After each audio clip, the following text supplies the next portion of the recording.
agradecer a Héroes de Cavite, a la Diputación de Burgos, a la Alcaldía de Santo Domingo que nos deja dar la charla aquí. Y bueno, dicho lo cual, vamos a meternos un poco en harina. El español, mayor tesoro transportado en la carrera de Indias, con permiso de Fray Roberto, que seguramente nos dirá, no, el mayor tesoro fue la religión que llevamos allí. También es cierto. Entonces, bueno, ¿por qué estamos hoy en Silos? Yo, cuando me mandaron a hacer, bueno, oye, ¿puedes hacer una presentación sobre esto? Digo, venga, va, ¿quién dijo miedo? ¿Por qué estamos hoy en Silos? ¿Por qué no estamos en Sevilla o en Sanlúcar, donde salían las flotas de la carrera de Indias? Pues porque aquí, a pocos metros de aquí, nace un nuevo lenguaje. Un nuevo lenguaje, bueno, no nace aquí, pero aquí llega un nuevo lenguaje que es el románico. El arte románico es el primer estilo de arte internacional que tiene su epicentro en Cluny, en Francia, y desde ahí se va transportando a diversas zonas de Europa. Y esto que tienen ustedes aquí, aunque no lo parezca, se lo digo yo, es una sirena, ¿vale? Disney ha hecho mucho daño, pero esto es una sirena, ¿vale? Es una sirena. Entonces, esa misma sirena que vemos aquí en Silos la podemos ver en cualquier otro lugar, en cualquier otra iglesia románica de cualquier lugar de Europa e incluso de América, porque allí hay parte de románico que se llevaron los estadounidenses. Entonces, el románico es un nuevo lenguaje, ¿vale? Que a través de simbología, porque el lenguaje no es más que un símbolos que interpretamos, da a entender a los fieles, primero a los monjes y luego al resto de la gente, determinadas ideas a través de sirenas, a través de erinias, de grifos, de dragones, da a entender una determinada cantidad de ideas, ¿no? En estos monasterios románicos, que son expansores de la cultura, aparecen los scriptorium. Los scriptorium son esos lugares donde los monjes copiaban libros, hacían sus miniaturas, se llaman miniaturas porque las hacían con esos vivos colores en los cuales utilizaban el minio, y a mediados finales del siglo XI, en 1040, llega, como nos comentaba antes aquí, Santo Domingo, y crea este maravilloso monasterio que tenemos. Pues en el Scriptorium de Silos, un monje empieza a hacer unas glosas, ¿vale? Que, como nos han comentado antes, se creen, todas las teorías dicen que viene de San Millán de la Cogolla, unas glosas que son unas aclaraciones al idioma latín de lo que el pueblo hablaba, como nos ha explicado antes Fray Roberto. Vuelven a hacer un nuevo lenguaje, el castellano, el lenguaje que ya llamamos castellano, ¿no? Ese idioma, nacido en un pequeño reino, nacido entre la zona del sur de Álava, norte de Burgos, La Rioja, empieza poco a poco a expandirse con la pujanza de aquel reino en expansión, ¿no? Como nos ha comentado antes la doctora Adelaida, un lema que luego utilizarán los reyes es eso que seguimos viendo ahí, plus ultra, antes era non plus ultra, ¿vale? Entonces, la reconquista a lo largo de 700 años, como ustedes saben, solo tiene un objetivo: avanzar, avanzar, avanzar, avanzar. Avanzar. En este punto quiero llamar su atención, es muy importante a la hora de saber qué pasó en la Reconquista, es qué pasó en la conquista. O sea, para saber qué pasó en la conquista, es importante saber lo que pasó en la Reconquista. Como apuntaban antes, la conquista de América empieza en 1492, según algunos historiógrafos es el principio de la Edad Media, según otros 1453 con la caída de Constantinopla, pero uno no es un hombre medieval en 1453 y el 1 de enero de 1493 ya es un hombre renacentista, ¿no? Es un periodo larguísimo. Entonces, cosas que se hacían en la Reconquista, aquí se transportaron a la conquista allá. Alianzas, manera de ganar las batallas. Lo relativamente, entre comillas, fácil es ganar las batallas. Lo difícil es poblar los territorios. Aquí se desmonta un poco esa idea de los genocidios que dicen que es que España hizo un genocidio, que no sé qué. Bueno, si tú llegas a un sitio conquistas, o sea, ganas, consigues una victoria militar y exterminas a todo el mundo, eso no sirve de nada. No sirve de nada. ¿Quién va a poblar el territorio? ¿Quién va a cultivar las tierras? ¿Quién va a pescar en los mares, en los ríos, en los puertos? ¿Quién va a poner en valor esos territorios? Si tú exterminas a todo el mundo, mala conquista estás haciendo, ¿no? En la Reconquista uno de los problemas más graves que hubo fue precisamente fijar territorio, ¿no? Entonces, bueno, es importante que tengamos en cuenta cómo se hizo aquí la Reconquista, para ver después lo que se hizo en la conquista. Entonces, este idioma castellano, a medida que va avanzando la conquista, va expandiéndose. Hay puntos cruciales, como son 1085 con la toma de Toledo por Alfonso VI, o 1212 con la famosa batalla de las Navas de Tolosa, que todos recordamos, ¿no? Es un punto crucial. A partir de los 50 años posteriores a esa batalla se va a reconquistar mucho más territorio que en los 500 precedentes. En 1236 cae Córdoba, que había sido hasta ese momento Córdoba, un faro del Islam. O sea, la Curtuba califal cae en manos castellanas. Poco después cae Sevilla, que sería la base fundamental para los descubrimientos y demás. Y así llegamos hasta ese año mágico que comentaban antes, de 1492, en el que tantos acontecimientos pasan, ¿vale? Colón sale de Palos y enfila hacia uno de sus mayores errores, uno de los mayores errores de la historia, y vamos a dejarle navegando un poquillo, por aquí, por ahí arriba va Colón, vamos a dejarle que navegue un poco mientras vamos a hablar nosotros de otra cosa. Si yo os pregunto a ustedes qué fue la carrera de Indias, cuando yo voy alguna vez a dar charlas sobre la carrera de Indias, la gente no tiene muy claro lo que es la carrera de Indias. Aquí sí, bueno, porque el público que tenemos hoy es bastante más potente en ese aspecto, pero muchas veces a la gente se le queda cara de póker. Yo siempre hago esa pregunta y hago otra, y digo, ¿y ustedes saben qué fue la ruta de la seda? Y todo el mundo, claro, es la ruta de la seda. Y sin embargo, la ruta de la seda no fue nuestra y la carrera de Indias sí.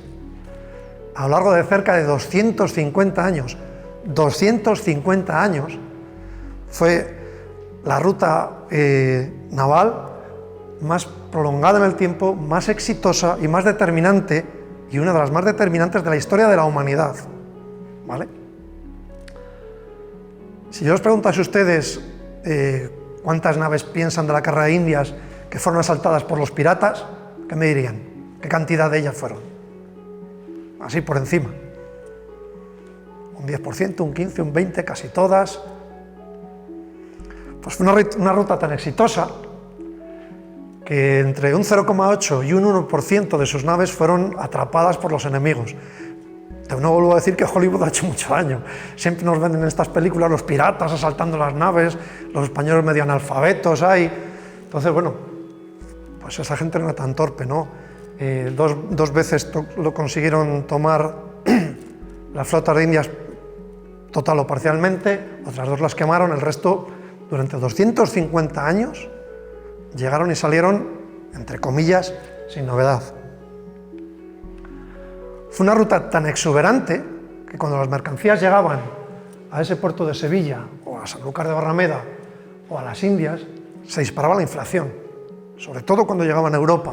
Traían tal cantidad de plata, Europa estaba sedienta de plata, cuando llegaba toda esa cantidad de plata en las naves, que las llamaban las naves del tesoro, subía la inflación en media Europa. Eso es impresionante. Si lo trasladamos a hechos de hoy, no hay nada comparable. Como os decía antes, fue una ruta absolutamente exitosa de intercambio de productos e ideas que transformó un continente entero, como por ejemplo a nivel gastronómico. Si alguien piensa en la gastronomía planetaria sin la carrera de Indias, pues tendríamos una dieta un poco más severa de la que tenemos ahora, ¿no? Determinante, fue el vector de expansión del español o castellano en América. Sin la carrera de Indias, pues estaríamos hablando español, pues los que lo hablamos ahora y, no sé, ahora como apuntaban antes, cerca de 600 millones de personas somos capaces de comunicarnos en este idioma, ¿no? Y como bien sabe don José Luis, vector de la primera globalización, gracias al Galeón de Manila, y uno de los mayores monopolios de la historia que se conocen gracias a la Casa de la Contratación. Uno de los mayores monopolios que ha habido nunca en la historia, ¿no?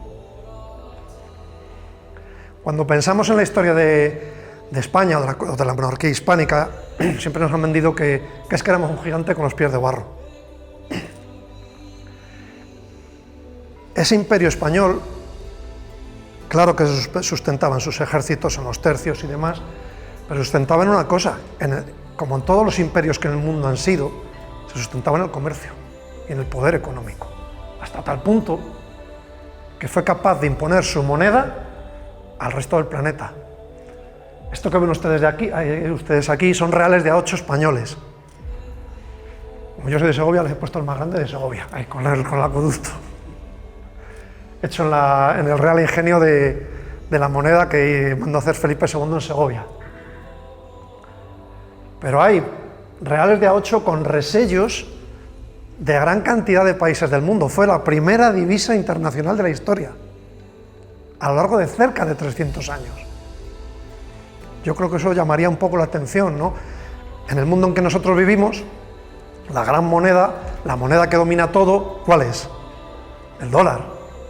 El dólar empezó a ser moneda preeminente en el planeta a raíz de la Segunda Guerra Mundial, 1945, hoy estamos en 2022, no han pasado ni 100 años, ¿y quién empieza a asomar la patita por ahí? Las criptomonedas, ¿no?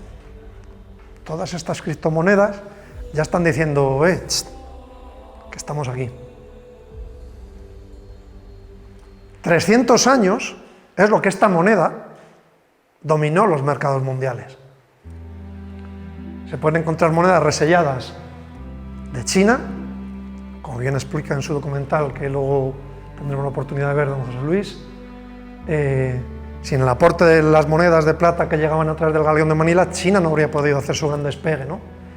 Y oh sorpresa, reales de A8 resellados con sellos ingleses, de nuestros archienemigos.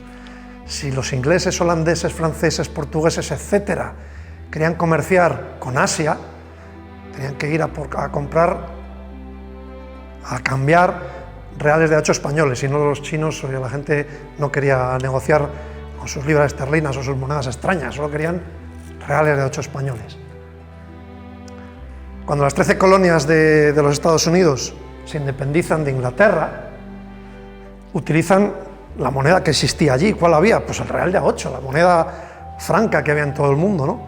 Pero llega un momento que dicen, bueno, esto no puede ser, aquí somos un país independiente, no podemos estar dependiendo de la moneda de otro país. Vamos a hacer una moneda nuestra. Y quitan las monedas de plata y empiezan a dar monedas de papel, los dólares. La gente no se lo creía, dice, ¿pero qué me estás contando? O sea, ¿me estás diciendo que yo estoy con plata y ahora me das un papel? La gente no se lo creía. Para que se lo creyera, ¿qué hicieron? Poner reales de A8. Entonces a lo mejor no éramos tan gigante con el pies de barro si nuestra moneda, gracias al comercio en las naves de la carrera de Indias, gobernó los mercados por 3 siglos, ¿no? Entonces, algo tan poderoso como eso fue la carrera de Indias, desde su fundación en 1503 por el obispo Fonseca, hasta 1776, que es suprimida por Carlos III, ¿no? Vamos a volver a retomar a Colón, que habíamos dejado por ahí navegando al hombre. Ya ha llegado a las Indias, ha llegado a lo que él creía que eran las Indias, y vuelve. Pero vuelve y por circunstancias de la vida, una tormenta separa las dos naves que volvían, y la suya recala en Lisboa. ¡Qué casualidad! Colón, siempre enigmático, pues buen navegante, va a caer en Lisboa. Entonces, claro, los reyes católicos se enteran y el rey de Portugal dice, gracias por los servicios, esto es mío, esto es nuestro. Y los reyes católicos dicen, no, eso no es vuestro, eso es nuestro. Entonces, hay una misión de los reyes católicos que envían a Roma. Antes no estaba el Tribunal Internacional de la Haya, pero estaba el Papa. ¿Y quién estaba en Papa, quién estaba en Roma en aquella época? Alejandro VI, español. ¿Y qué dice? Vale, esto es de España. Hace la bula intercaetera de 1493, dice, esto es de España, pero a cambio de que me evangelicéis allí a todo el mundo. Manda como misión que los monjes en las naves de la carrera de Indias que llegan allí empiecen a evangelizar esas tierras. Bien, oye, evangelizar vale, pero ¿cómo? ¿En qué lengua? ¿Cómo hacemos esto? O sea, ahora mismo no somos conscientes de la titánica empresa que fue evangelizar aquellas tierras. En principio se valen, como apuntábamos antes, de símbolos, por señas, por los lenguas, que eran traductores como la Malinche, a través de niños que ellos para aprender son mucho más rápidos que nosotros ya. Pero claro, ¿cómo le explicas tú a un mexica que está rezando a Quetzalcóatl o a Huitzilopochtli que no, que ahora se llaman Jesús y María? Madre mía, ¿cómo se lo explicas, no? ¿Y cómo les dices que Dios es uno y trino? Si a nosotros nos cuesta trabajo, ¿cómo se lo explicas a ellos? Entonces les resulta difícil entender a aquella gente los dogmas y sacramentos de nuestra fe, ¿no? Hasta el punto de que para la confesión, por ejemplo, llegan a hacer una especie de libretillas donde estaban los pecados y donde estaba la penitencia. Entonces el indígena decía, oye, pues yo he hecho esto, pues entonces haz esto, ¿no? O sea, les resulta un poco complicado, ¿no? Y empiezan a hacer centros educativos, en principio solo para las élites. Aquí tenemos Santa Cruz de Tlatelolco, construida en la Ciudad de México, en un año tan temprano como 1533. Recordar aquí que el imperio mexica, ojo, no México, México no se conquista en 1521, en pleno siglo XIX los franciscanos siguen conquistando el sur de los Estados Unidos o el norte de México. México no se conquista en 1521, se conquista a los mexicas de la Triple Alianza y su ciudad principal, Tenochtitlán, ¿no? En 1521 cae esta ciudad, Tenochtitlán, y esa mole que ven ustedes ahí empieza a funcionar en 1533. O sea, ya, visto y no visto. En principio ellos empiezan a evangelizar solo los hijos de las élites, no fueron los primeros que lo hicieron. Los romanos ya lo hacían. Los romanos se llevaban a los hijos de las naciones donde llevaban como rehenes para romanizarlos. Los musulmanes hicieron lo mismo cuando entraron en España. O sea, la expansión de los musulmanes no fue, venga, hemos conquistado todo ahí. Los Banu Qasi, por ejemplo, la famosa familia Banu Qasi, son los hijos de Casio, el rey, el conde visigodo Casio, que fue convertido al Islam, y dijeron, vale, tú tienes un territorio enorme en esa zona entre Calatayud, toda la parte del sur de Zaragoza, te lo dejamos, tú sigue ahí, pero vas a seguir bajo nuestro dominio. Los españoles hicieron lo mismo, quitaron a las élites locales para poner las suyas, pero ya evangelizadas, ¿no? Empiezan a hacer libros de evangelización. Solo en la Nueva España hicieron 109 libros. 109 libros. Para lo cual ellos aprenden las lenguas. Es más fácil que los misioneros aprendan las lenguas mesoamericanas que tratar de empezar a toda esa cantidad de gente a enseñarles los dogmas de la Iglesia en español, ¿no? Entonces, poco a poco, gracias a estos libros, empiezan a explicar el español. Aquí les he puesto cuántas gramáticas, madre mía. Como han apuntado antes, en 1492 tenemos la maravillosa gramática de Antonio de Nebrija. Aquí vamos a... esto sale de una de las salas que tenemos nosotros en el museo, que se llama El papel del papel en la carrera de Indias. Y hemos recapitulado y hemos buscado todas las fechas de las gramáticas europeas y muchas indígenas. En 1492 la nuestra. En 1516 la italiana, en 1530 la francesa, en 1534 la alemana, 1536 la portuguesa y ya en 1547 el arte de la lengua mexicana, en náhuatl y castellano. Pero poco después, la gramática o arte de la lengua general de los indios de los reinos del Perú, en quechua y castellano. 26 años después de esta gramática peruana y casi 40 después de la del náhuatl y castellano, aparece por ahí un pamphlet for grammar. No lo digo yo, lo dicen ellos, pamphlet. La primera gramática inglesa, ¿vale? 1586 la inglesa, 1492 la española, casi 100 años antes. A lo mejor no estamos tan atrasados como nos quieren hacer ver, ¿no? Y siguieron con arte y gramática muy copiosa de la lengua aymara en 1603, arte y gramática general de la lengua que corre en todo el reino de Chile, 1606, arte de la lengua tagala en Filipinas, 1610, tesoro de la lengua guaraní, en guaraní castellano, arte de la lengua maya y así, etc. Empiezan a sacar gramáticas en los idiomas de allí y en castellano. Así poquito a poquito se va introduciendo el castellano. Muchas veces cuando pensamos en cómo se introducen las cosas, no pensamos en cosas tan importantes como lo que les decía, el papel del papel en las Indias. Fue muy importante, por supuesto, los misioneros, pero sin el papel, ¿qué habría hecho aquella gente? El papel se utilizó como vehículo cultural allí en las Indias. Decirles que allí ellos ya tenían un papel de amate, en el cual ellos escribían sus códices. Para los misioneros fue un instrumento imprescindible para enseñar la doctrina cristiana. Para los funcionarios, imagínense el volumen de cartas, de documentos que se movía allí en las Indias. Para las nuevas élites, como recreo personal, para leer, para escribirse cartas y demás.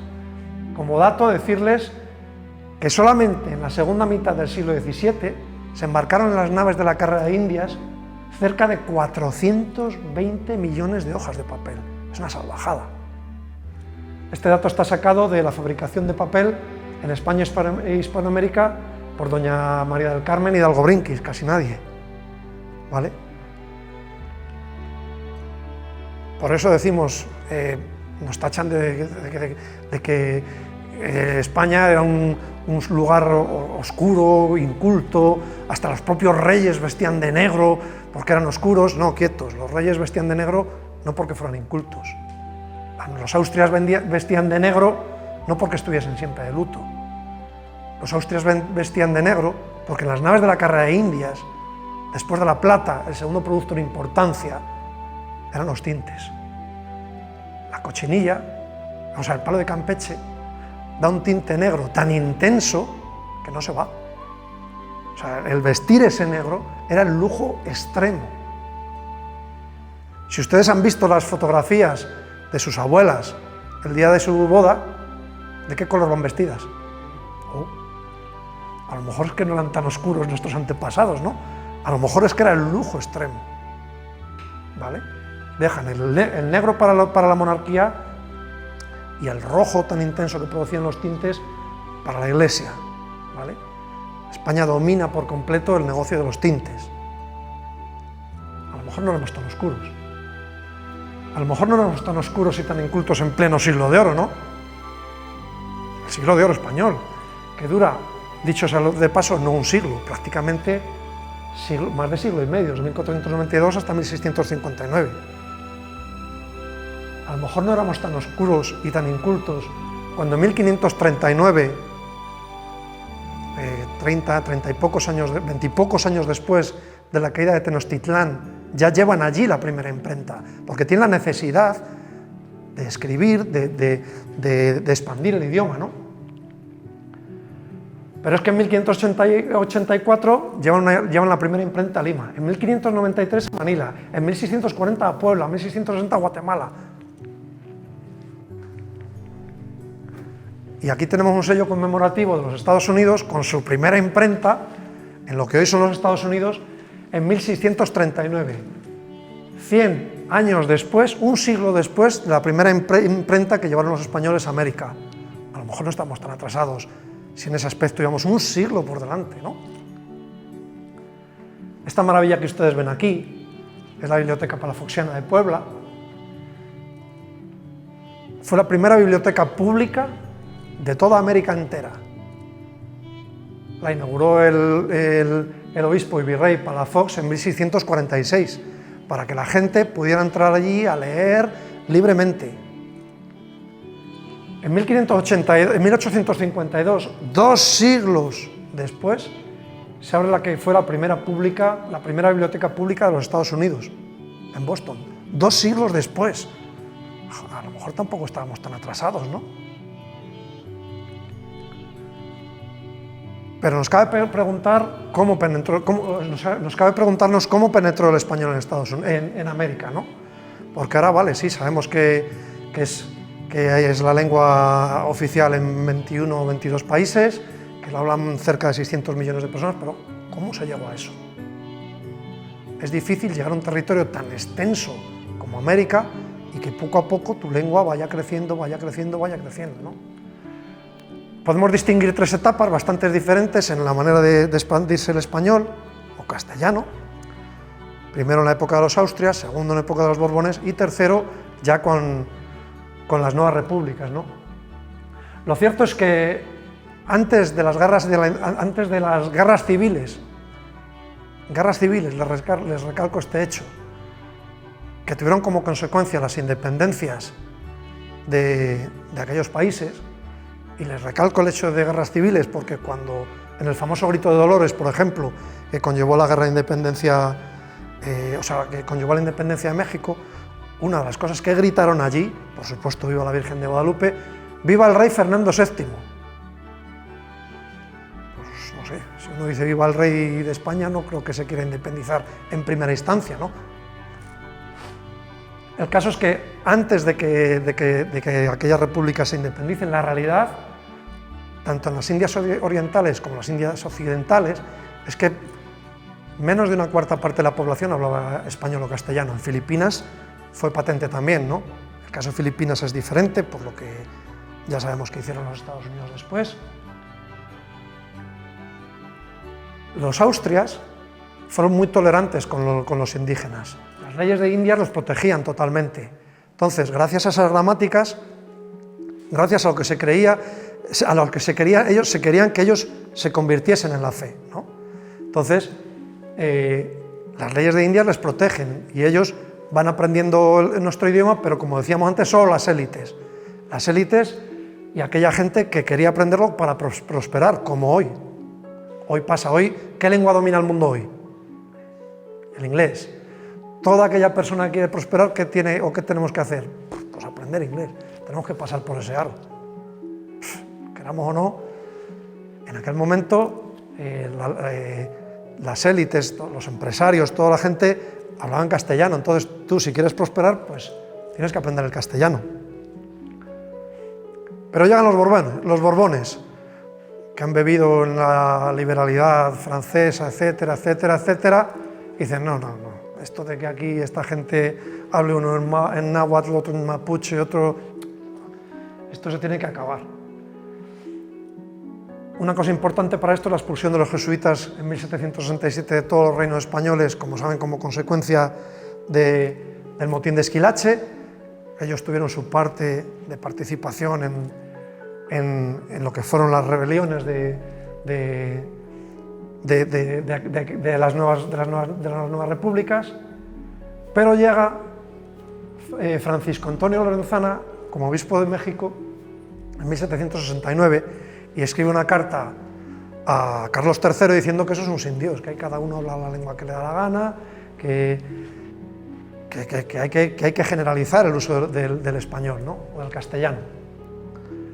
Entonces, en 1770, Carlos III dice, estoy de acuerdo, y dice lo siguiente, hace una ley, que la ley, la he traído aquí apuntada porque es que no me la puedo memorizar, es imposible. La ley dice lo siguiente: para que los reinos de las Indias, islas adyacentes y de Filipinas se pongan en práctica y observen los medios que se refieren y que ha propuesto el arzobispo de México a fin de conseguir que se destierren los diferentes idiomas que se usan en aquellos dominios y solo se hable en castellano.